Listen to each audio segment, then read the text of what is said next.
എന്റെ മോളല്ലേ, അതങ്ങനെയൊക്കെ ചെയ്യുള്ളൂ. എന്ത് തെറ്റുണ്ടെങ്കിൽ അതെന്റെ മോൾ, ശരിയായാൽ തന്നെ.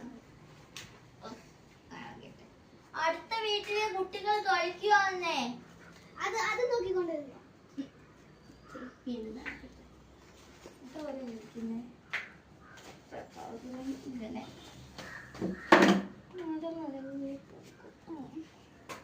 ഹലോ, എന്താടാ പ്രഭാകര, നിന്നെ ഇന്നലെ രാവിലെ തത്ത പറയുന്ന പോലെ ഞാൻ പഠിപ്പിച്ചല്ലേ ഇവനെ കൊണ്ട്.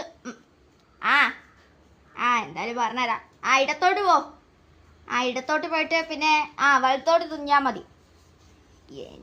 എടാ വലത്തോട്ടറാ. വലത്തോട്ട് പോയപ്പോ റോസ് പെയിന്റ് അടിച്ച മൂന്നാമത്തെ വീട്ടില്ലേ, മൂന്നാമത്തെ വീട്. നന്നായി.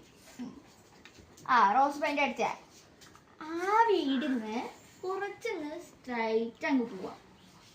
സ്ട്രൈറ്റ്, അതന്നെ സ്ട്രൈറ്റ്. എന്നിട്ട് ഇടത്തോട്ട് അങ്ങ് തിരിയാം. എന്നിട്ടങ്ങ് വലത്തോട്ട്. കൊറേ നേരം എടുത്തോട്ട് വലത്തോട്ടെന്ന് പറയുന്നത് എന്താ അച്ഛനെ പറ്റിയേ? ദിവ്യനെ മോളെ മോളുടെ കല്യാണപ്രായമൊക്കെയില്ലേ, അപ്പോൾ മറ്റേ കല്യാണ ബ്രോക്കർ പ്രഭാകരനെ ഒന്ന് വിളിച്ചാ. അവൻ്റെ അടുത്ത് കുറേ പെയ്യന്മാരുടെ ഫോട്ടോ ഒക്കെ ഉണ്ടേ, അതുണ്ട്. എനിക്കിപ്പോ കല്യാണം വേണ്ട അച്ഛാ. മോളെ പറയുന്നേ, നിന്റെ കല്യാണം കഴിഞ്ഞോളെ ഞങ്ങൾക്കൊന്ന് കണ്ണടക്കും.